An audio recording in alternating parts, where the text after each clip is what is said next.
Hi, Bede. Hi, Vedanta. How are you? I'm good. I've been thinking about what you've been saying in the previous time we met. This angle about what you mean as knowledge. And for me, knowledge is taking up a book and just reading it and studying it or listening to a few lectures.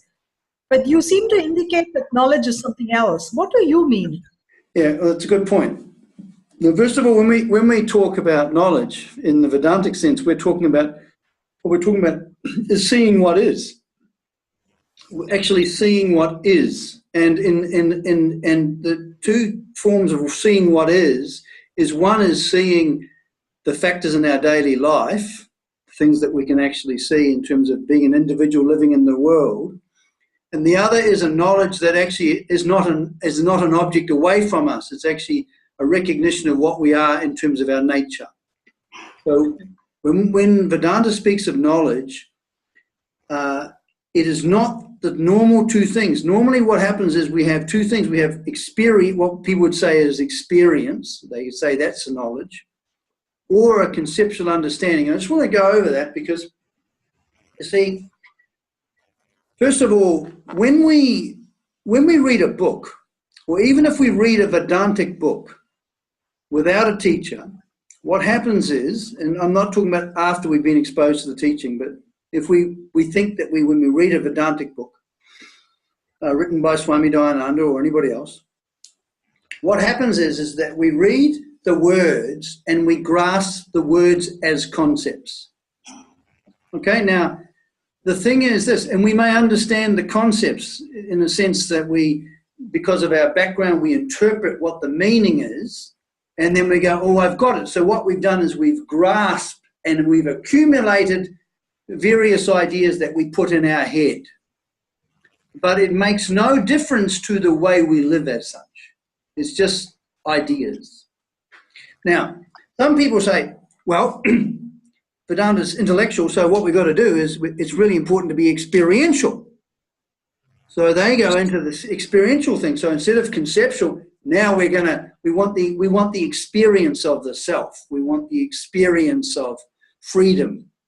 Again, like what we said last night, what we are in terms of our nature is not a concept. So knowing a concept is not being myself. Being myself is not an idea. And also, if freedom is an experience, it means it's an object that we're aware of that comes and then goes. So those two things are out. So they are both are forms of knowing, if you like. Some people would consider experience as direct knowledge. They'd call it direct knowledge, you know what I mean? Knowing directly. Other people would say, well, I understand it because I've read the books. Right. Now, the difference is this, is that we have an idea in Vedanta that, you see, when I met my teacher, what she did was she talked to me, and as she talked, I began to see as she saw. Now, this was different. This was not like, basically, what she did was she was a mirror for me. And the words as she spoke, I wasn't aware of the words as the words. I was seeing what she was talking about. And in the case of when I first met her, she said, people and things don't hurt you. They're only instrumental in revealing. I, for some reason, saw what she was talking about. Now, I had read similar ideas in the past through books, but the thing was that didn't actually change me. But because I don't know why, when I met her, when I'd met her and started talking with her, she kind of evoked the conscious person in me. I mean, I was in a bit of an upsetting time when I met her, but she evoked the conscious person in me, so I sort of come up, out, and became aware. And I was listening, and I could see what she was seeing. Now, this is different because it didn't stop with the words. I'm very good at reading theories. I'm very good at that. But the thing is that what happened was, you see, from a Vedanta perspective, a traditional teacher who knows how to handle the words becomes the scriptures in living form. It becomes a mirror And a mirror, you know, when you're looking at a mirror, you see, you can't see yourself with your own, you can't see yourself, can you? Without a mirror, can you see yourself? No. No, you can't. No. So, no, you can't. So you need a mirror. Now, the thing is, there's two ways to look at a mirror. You see, I can look at the mirror as a mirror, and I'm aware of it as an object, as a mirror, or I can see myself through the mirror. Yes, yes. Right? Now, what happens is that with a traditional teacher, they're very good at handling words. They've been trained this way so that they become a mirror in which you can see things that you've never seen before, things that are already here. Yeah. So they're not passing you information. They're not giving you a concept. They are actually opening up a view, a vision, in which you see your daily life, and in which you see and come to recognize yourself. And self-recognition is the same as being yourself. Okay, so it's as though attaining yourself, because we're already ourselves. That's one thing we can't change. And you see, the thing is that when you're reading a book, you're reading a concept over there. When you're having an experience, you're looking at an experience over there. But what about the knowing subject?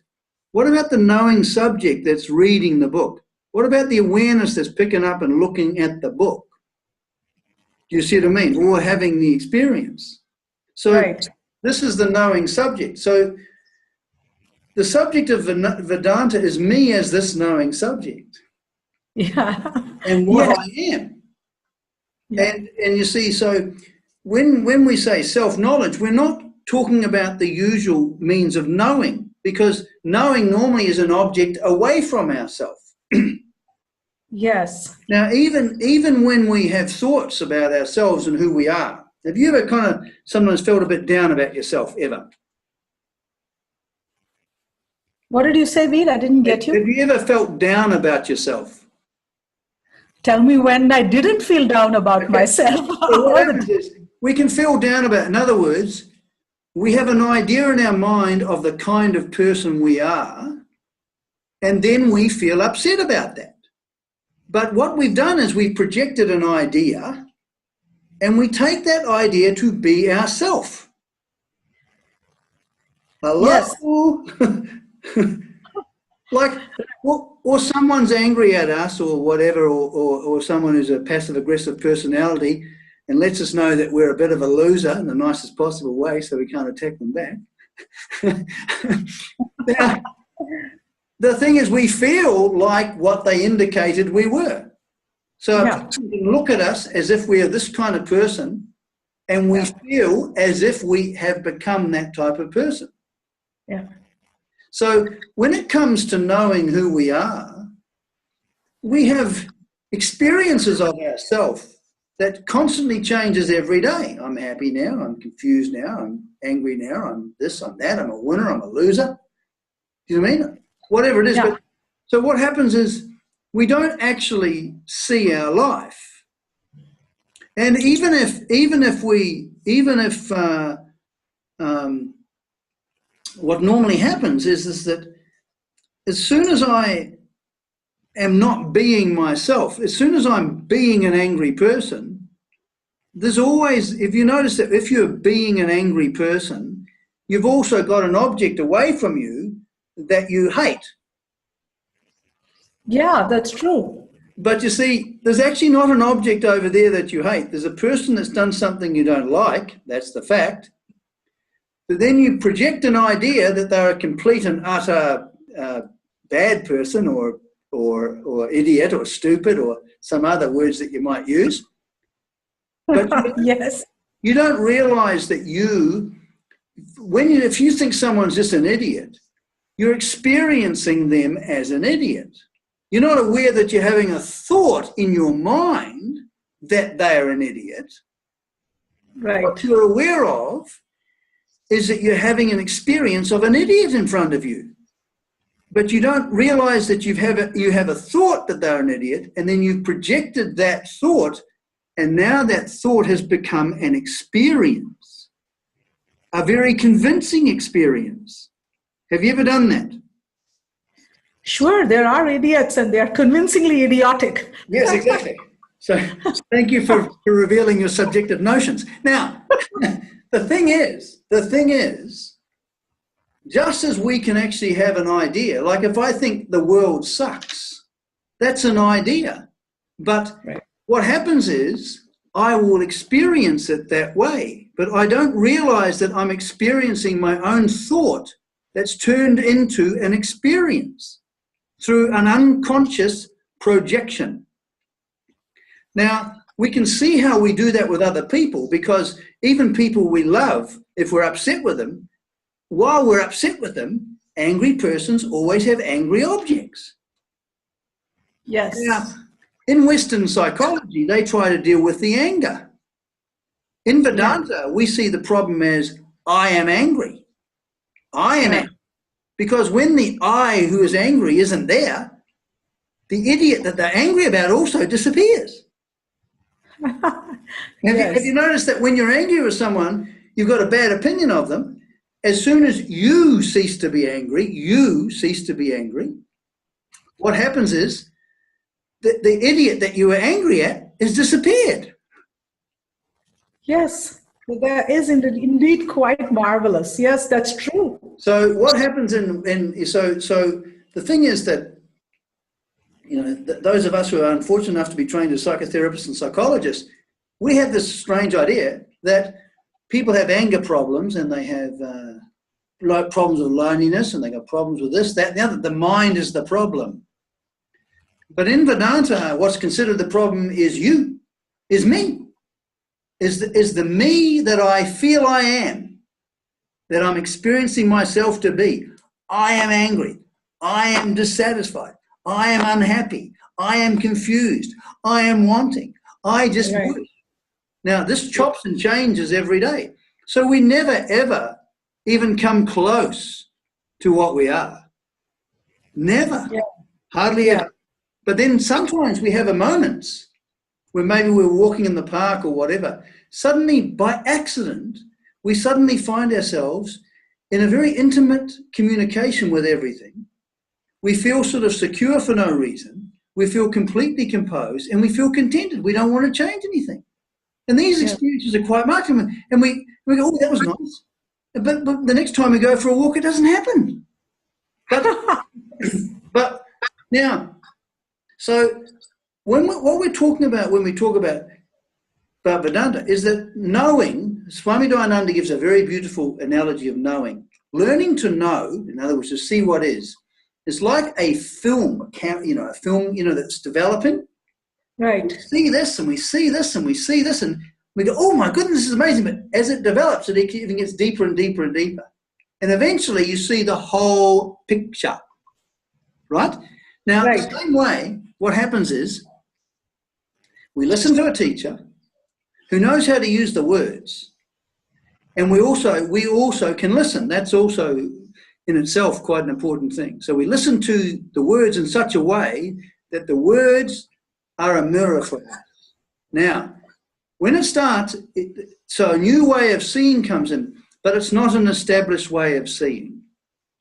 Okay? So it's seeing what is, but it hasn't been established as an understanding. Yes. Okay? It hasn't been assimilated. Yes. So we see clearly what the teacher says, but when we get out in life, next moment, bang, we've lost sight of it. So we need to establish this way of seeing, establish it in us, right? So what happens is we've been brought up with lots of different notions in our life, lots of different notions about how people can hurt us and all of this, and then we're told really people don't hurt us. Now, we have to become very clear on an intellectual level. We have to first of all become very clear that yes, it's obvious that I have got a psychology, I've got an accumulated past, I've got memories of the past, and these memories contain experiences, and these experiences in terms of pain can be revivified again and become active in me. Do you mean? And I can be swept up in them. And people don't create this psychological background in the painful content, they just trigger it. So I first of all have to come to a clear understanding of what it means. I've got to see what the teacher means when she says, or he says, people in events don't hurt us. They're only instrumental they're only instrumental in revealing a pain that's already there. However, I may know that, but also psychologically, emotionally, I have a habit, an emotional habit, an attitude, Right. a blaming attitude, which isn't just with my mind.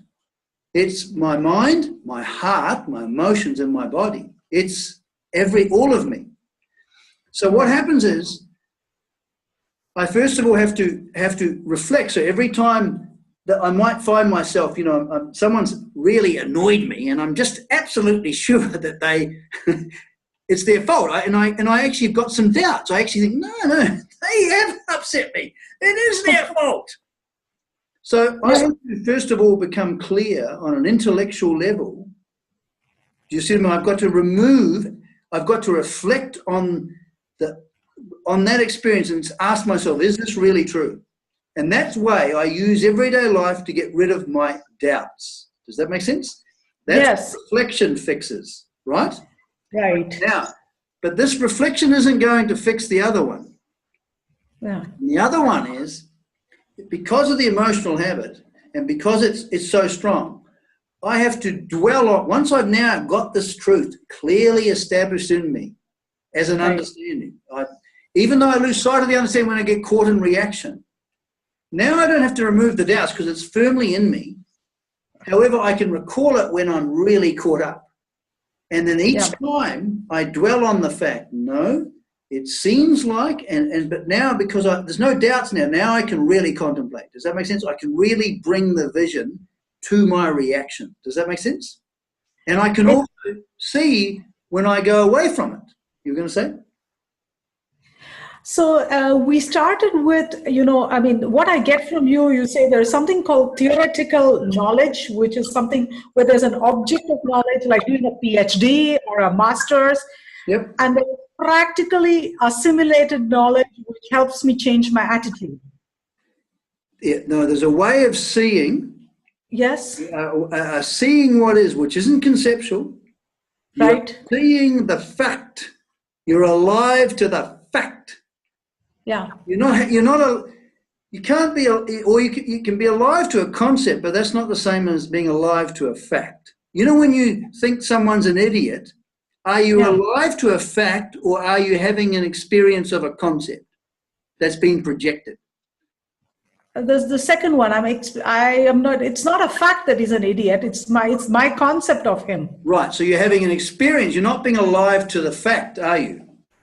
Right. I'm not. No, that's correct. I'm not alive to the fact. Then I'm just a thought in my mind. Yes. The thought in your mind. What is a fact is this person has done something that you don't like. Finish. Swami Dayananda says you put a full stop after it.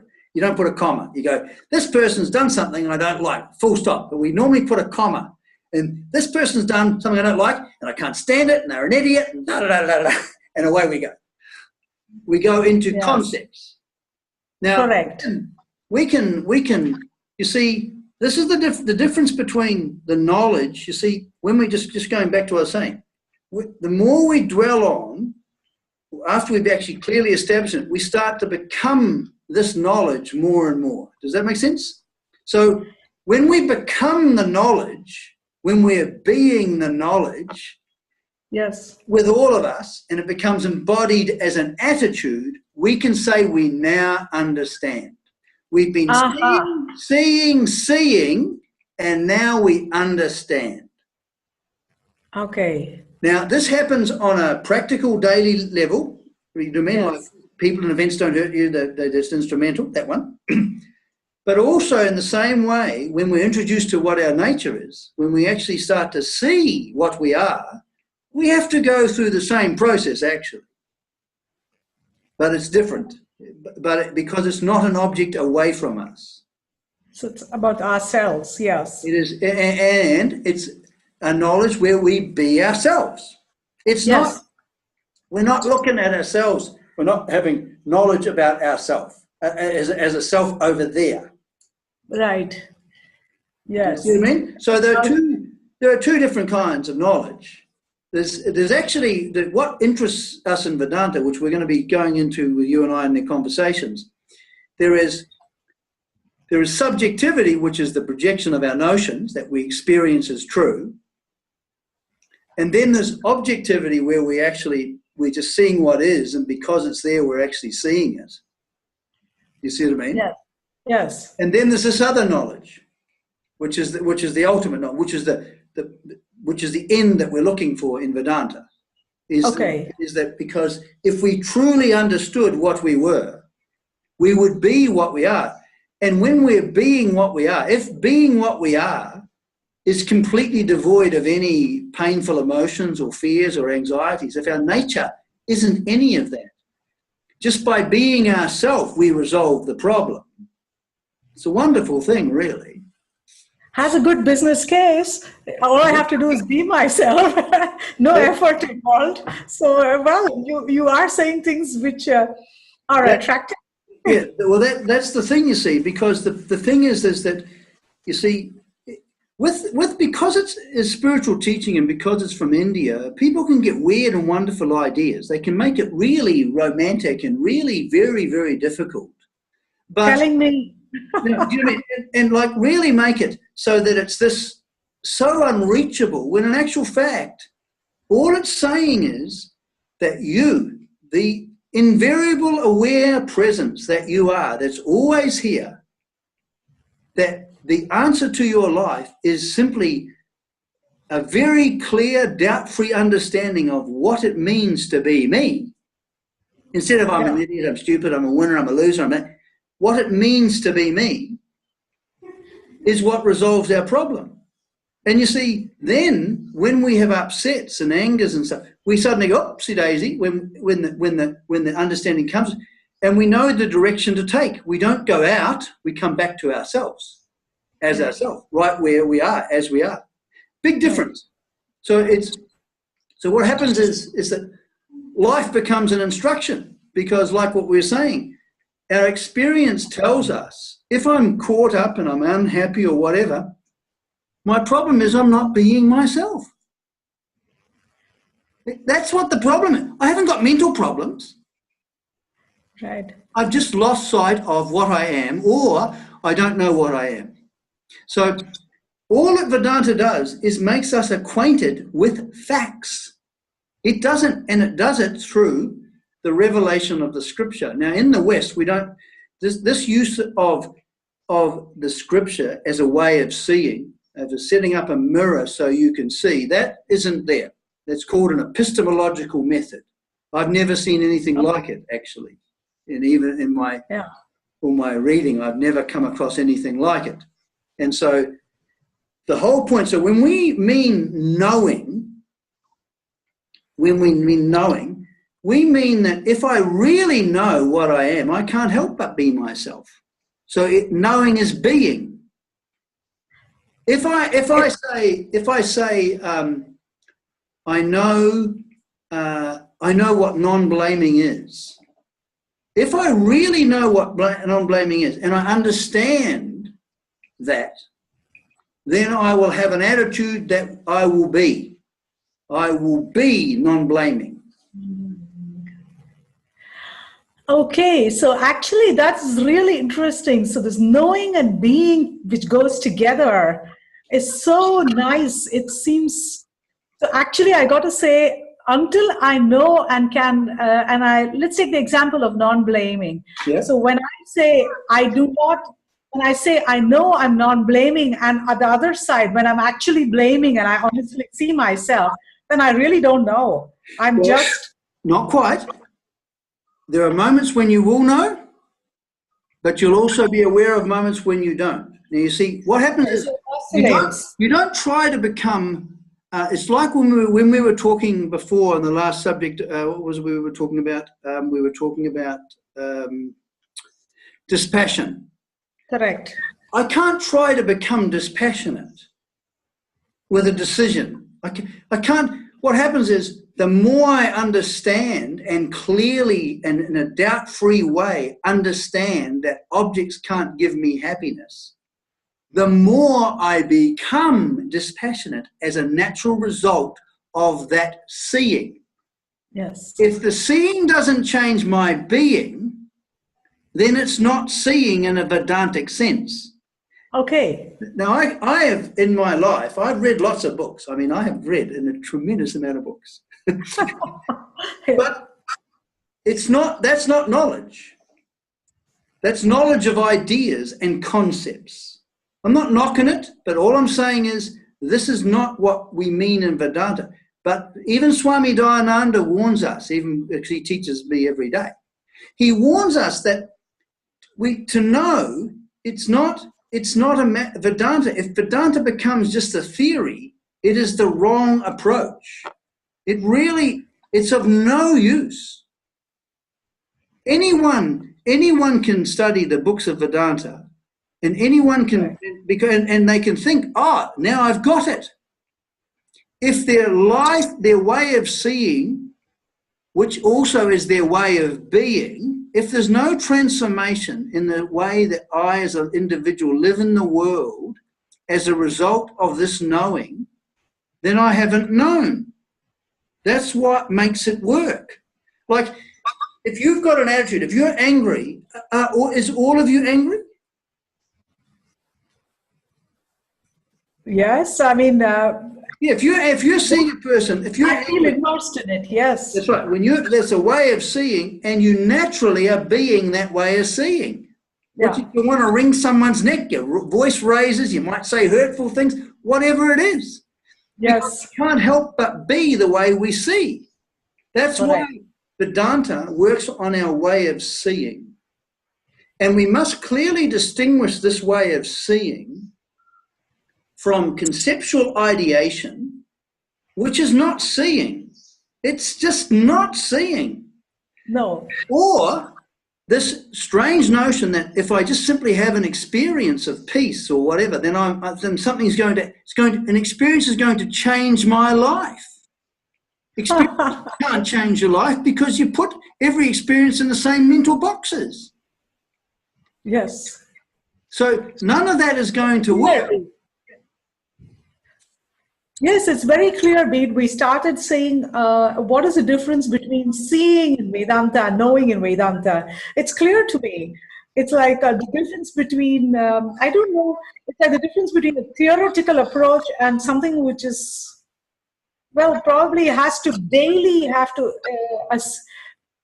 I don't find the words for it. But well, you say, there is an English word that's very good. It's called existential. And existential is the way you live in the world as an individual. You're living in the world.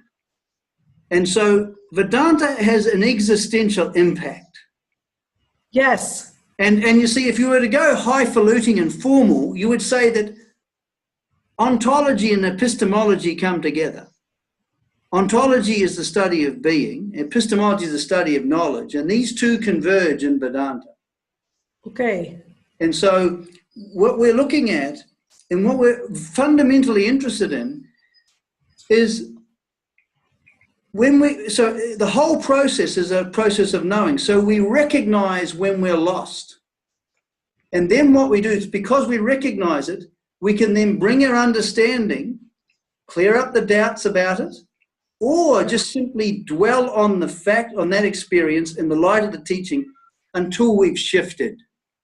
And then each time we do that, if we're willing to actually expose ourselves to ourselves, we bring this here, and then the teaching comes in and then resolves it. The vision resolves it. The vision lifts us up out of our usual standpoints, which we have unconsciously acquired and are our problem, because they always have a sense of an I sense, all our standpoints.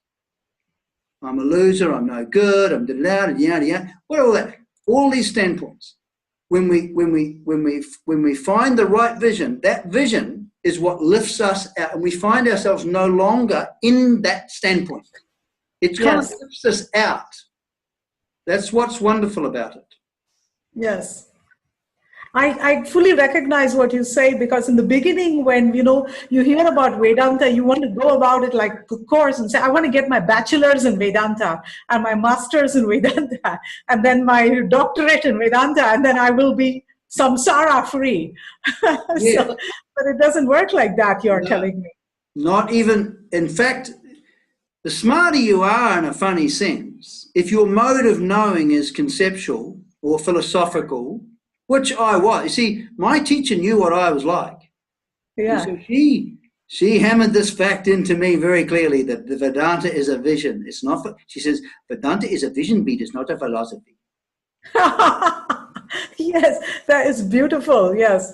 So this is something which is I mean, it's you keep repeating that it's a vision and not a philosophy. It's clear to me now what you mean, but I think it should become clear to people that it's not just doing taking a correspondence course and becoming.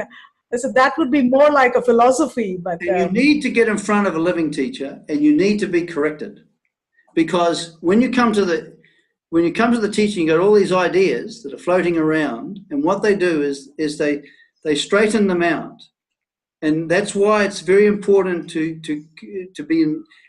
be with a teacher who's been trained in the methodology, because otherwise, what happens is nothing happens. Otherwise like now on the internet, there's tapes and there's Swami Dayananda was asked about that. What about tapes and listening? He says you need to be at least with a teacher like. For some of the people who've been here for 3 months, he said, now you can, with benefit, listen to tapes. But you have to begin the seeing, you see. You have to begin the seeing. The photograph starts to have to develop. Right. And you have to know kind of know what you're doing. And in that way, so what you see is you'll be seeing two things.